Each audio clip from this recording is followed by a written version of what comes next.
บายดีอาจารย์และทุกคนที่รับชมคลิปนี้ข้าพเจ้าชื่อนางแหล่งพิมพ์สอนนักศึกษาสายอนุบาลต่อเนื่องปีหนึ่งหกมื้อนี้ข้าพเจ้าจะมาฝึกซ้อมหรือว่าการฝึกซ้อมการสอนตัวจริงเกี่ยวกับกิจกรรมการเรียนกลางแจ้งหน่วยสิ่งแวดล้อมอ้อมตัวเฮาข้าพเจ้าถูกสอนของอนุบาล3ในอาทิตย์ที่4มื้อที่5หัวข้อที่ข้าพเจ้าสอนนี้แม่นการเรียนการแข่งขันเป็นกลุ่มการสอนอนุบาล3แม่นใช้เวลาอยู่ประมาณ25-30นาทีข้าพเจ้าจะเริ่มสอนเลยเนาะพวกร้านเข้าแถวมาเด้อเข้าแถว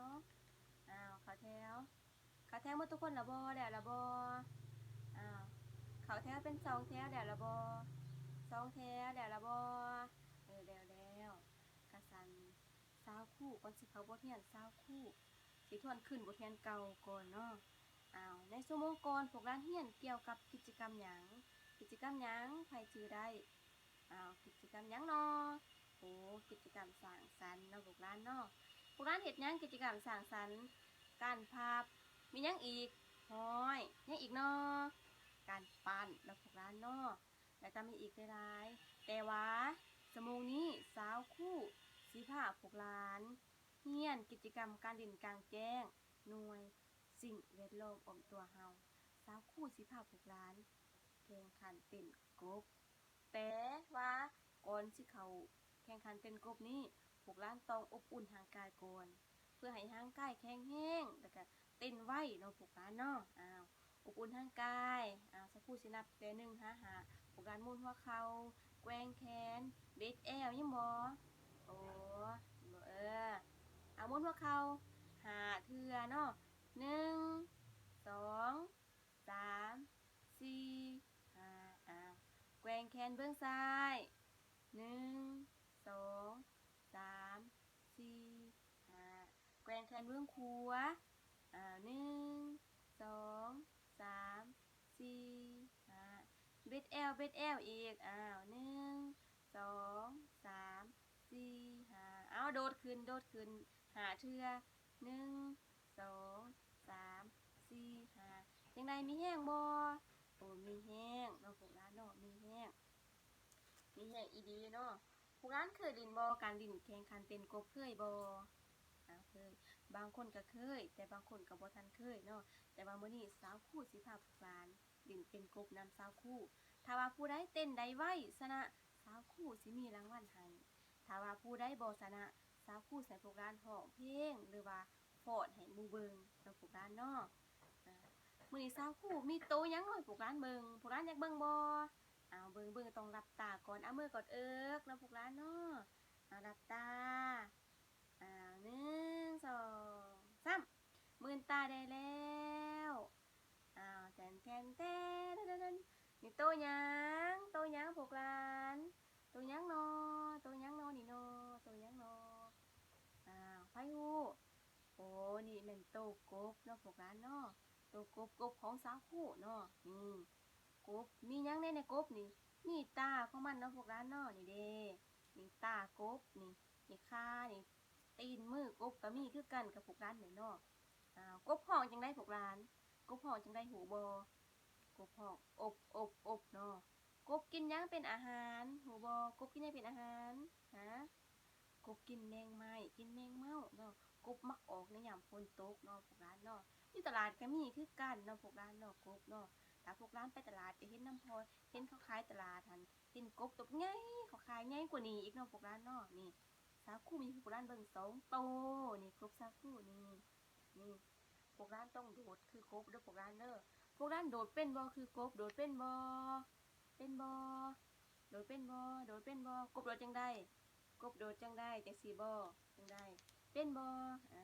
พวกร้านต้องโดดไวๆคือกบเนาะพวกร้านเนาะนี่กบตัวน้อยนี่กบตัวน้อยคือบ่คือกบอยู่บ่กบตัวน้อยนี่ขากบนี่แขนนี่กบตัวใหญ่กบก็มีตัวใหญ่มีตัวน้อยเนาะพวกร้านเนาะนี่กบฮ้องอบเนาะพวกร้านเนาะคันสั่น20คู่ใส่พวกร้านเต้นคือกบต้องเต้นออกมาเทื่อละ2คนเนาะพวกร้านเนาะ 20คู่มีเส้นไส้แล้วก็มีจุดเป้าหมายเนาะ20คู่สิเฮ็ดจุดเป้าหมายให้พวกหลานเด้อพวกหลานเด้อจุดเป้าหมายหรือว่าตั้งหลักถ้าผู้ใดเต้นฮอดจุดเป้าหมายก่อนผู้นั้นชนะผู้ใดบ่ทันฮอดเพิ่นบ่ชนะนี่20คู่เฮ็ดจุดเป้าหมายนี่จุดเป้าหมาย20คู่สิปักหลักไว้ทางหน้าเนาะพวกหลานเนาะโตกบเนาะจุดเป้าหมายผู้ใดฮอดกบก่อนเพิ่นจะชนะจุดเริ่มต้นนี่สักครู่สิตั้งแผ่นบอร์ดที่แดงๆนี่จุดเริ่มต้นสักครู่สิปักหลักไว้เนาะปักหลักไว้นี่จุดเริ่มต้นมีจุดเป้าหมายจุดเริ่มต้นพวกร้านตรงเต้นแต่แผ่นบอร์ดไป5กบเนาะเต้นเทื่อละ2คนเด้อพวกร้านเด้อถ้าผู้ใดเต้นไวกลัวหอดก่อนเพิ่นชนะผู้ใดบ่ชนะสักครู่สิร้องเพลงผู้ชนะสักครู่สิให้รางวัลมื้อนี้สักครู่มีรางวัลพิเศษมื้อนี้ผู้บ่แม่นหยังผู้ใดอยากเบิ่งบ่รางวัลเบิ่งบ่สักครู่สิมันพิเศษเด้อพวกร้านเด้อนี่ตัวโกผู้ได้ฮอดกูเพิ่นชนะเฮ็ดจุดเริ่มต้นแล้วพวกร้านเนาะสักครู่ปักไว้แล้วเอาต้องออกมาเทื่อละ2คนเนาะพวกร้านเนาะออกมาเทื่อละ2คนส่วนที่ว่าผู้ใดบ่ได้ออกต้องเป็นคนเชียร์ให้หมู่ตบมือผู้นั้นสู้ๆผู้นี้สู้ๆเนาะพวกร้านเนาะผู้ใดชนะต้องอยู่ภาคเบิ่งขวามือของเซาคู่เนาะผู้ใดบ่ชนะเนาะต้องอยู่เบื้องซ้ายมือของเซาคู่เนาะถ่ายชั่วโมงเซาคู่สิให้พวกที่บ่ชนะหันร้องเพลงหรือว่าเฮ็ดกิจกรรมอื่นๆอันใดอันหนึ่งให้หมู่เบิ่งเนาะพวกนั้นเนาะเข้าใจบ่เข้าใจซั่นเซาคู่สิให้นางมิกกี้กับท้าวซิโร่ออกมาก่อน2คนเนาะ2คนอ้าวออกมาแต่ไสพวกหลานจื้อบ่ออกมาแต่ไสสักครู่ว่าออกมาแต่จุดเริ่มต้นคือแผ่นบอร์ดแดงๆนี้จุดเริ่มต้นของสักครู่เนาะสักครู่ตั้งไว้เนาะจุดเป้าหมายแม่นจุดใดไผจื้อจุดเป้าหมายแม่นตัวกบนั่นเองผู้ได้ฮอดกบก็เพิ่นจะชนะเด้อพวกหลานเนาะสักครู่สิมีรางวัลให้เด้อพวกหลานเด้อเริ่มเลยออกมาทั้ง2คน1 2 3เอวเอ็กมี่สู้อีกมี่สู้แล้วละบอผู้ได้ชนะพวกลานไพ่ชนะถาวซิโร่นางมิกกี้บ่ชนะนางมิกกี้ต้องอยู่เบื้องซ้ายมือของซาคูถาวซิโร่ต้องอยู่เบื้องขวามือของซาคูเนาะไพ่อีกนอนสมัครออกมาไพ่อีก2คนโอ้นางกอแล้วก็นะถาวคอเนาะจะต่างซื้อเนาะมีนักเรียนออกมาออกมาแข่งขันกันเลยไพ่อีกนอชนะนอเอาเถาข้อชนะเถาข้อผู้ชนะอยู่เบื้องใดอยู่เบื้องขวาผู้บ่ชนะต้องอยู่เบื้องซ้ายมือของสาวคู่ท้ายชั่วโมงสาวคู่ใส่เฮ็ดกิจกรรมนำพวกด้านเนาะลินหมดทุกคนละบ่หมดบ่หมดแล้วม่วนบ่ม่วนชั่วโมงนะสาวคู่สิพาพวกด้านดินอีกเนาะพวกด้านม่วนกว่านี้อีกเนาะผู้ได้ชนะสักคู่ใส่รางวัลคือสักคู่ว่าเนาะสักคู่มีรางวัลใหญ่ให้เนาะพร้อนอยากเบิ่งบ่รางวัลสักคู่รับตาเต้นแน่โตหยังการ์ตูน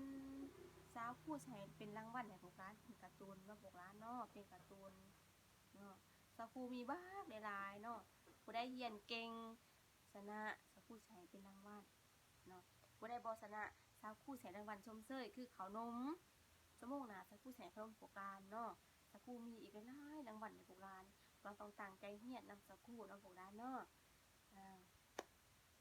ชั่วโมงนี้สาวคู่พาพวกร้านเรียนกิจกรรมหยังจื้อบ่กิจกรรมการดินกลางแจ้งหน่วยหยังหน่วยสิ่งแวดล้อมอ้อมตัวเฮาเนาะพวกร้านเนาะการดินแข่งขันหยังพวกร้านแข่งขันเป็นกบมีไผชนะแน่ไผบ่ชนะแน่ชนะก็หลายคนบ่ชนะก็หลายคนผู้บ่ชนะสักคู่เฮ็ดหยังไผชื่อใดเนาะผู้บ่ชนะสักคู่ให้พวกร้านร้องเพลงพอดเนาะผู้ที่ชนะสักคู่สิมีรางวัลให้คือสักคู่ว่าได้ตบมือก่อนตบมือแล้วก็ฟังแล้วก็เบิ่งผู้บ่ชนะร้องเพลงเนาะพวกร้านเนาะพวกร้านสิร้องเพลงหยังเพลงไก่ ห้องเลยเนาะพวกด้านว่าม่วนบ่เพิ่นห้องเพลงม่วนบ่ม่วนม่วนหลายเนาะม่วนหลายผู้ใดสามารถออกมาเต้นให้หมู่เบิ่งอีกบาดหนึง2 คนเนาะคู่หนึงไผสามารถออกมาเต้นหรือว่าแข่งขันให้หมู่เบิ่งอีกเทื่อหนึงเออออกมาเลยเฒ่าก็กับนางข้อเนาะออกมาเออเอาชนะเฒ่าข้อชนะแล้วมื้อหน้าพวกหลานให้คนตั้งใจเรียนนำเจ้าครูเนาะเจ้าครูสิมีรางวัลให้คือสิคือว่าพวกหลานต้องตั้งใจเรียนต้องระมัดระวังในการเล่นบ่เล่นตามกันบ่สุกยุกันต้องฟังความเจ้าครูตั้งใจเรียนให้เก่งเป็นคนหูผู้ดีเนาะ เมื่อเฮือนเมื่อซ่านพวกหลานต้องฟังความพ่อความแม่อยู่นำเจ้าครูก็ต้องฟังความเจ้าครูตั้งใจเรียนให้ดีเนาะพวกหลานเนาะเมื่อบ้านเมื่อเฮือนก็ฟังความพ่อความแม่ช่วยเหลือเฮ็ดเวียกนำพ่อแม่หลังจากเลิกเรียนแล้วพวกหลานต้องล้างมือทุกครั้งล้างมือใส่สบู่ปวดขี้ปวดเหนียวต้องเหนียวอยู่ห้องน้ำเนาะพวกหลานเนาะพวกหลานดิวเส้นดิวซ้ายเข้าแถวคือเก่า อีกดีไซน์มีแห้งบ่มีแห้งอยากเล่นอีกบ่อยากเล่นเนาะมื้อหน้าเจ้าครูสิพาเล่นแบบใหม่ม่วนกว่านี้อีกการต้องมาเอาเรียนทุกมื้อเลยพวกหลานเด้อการ สิสอนของข้าพเจ้าถือว่าเบิดเพียงเท่านี้เนาะก็ขอขอบ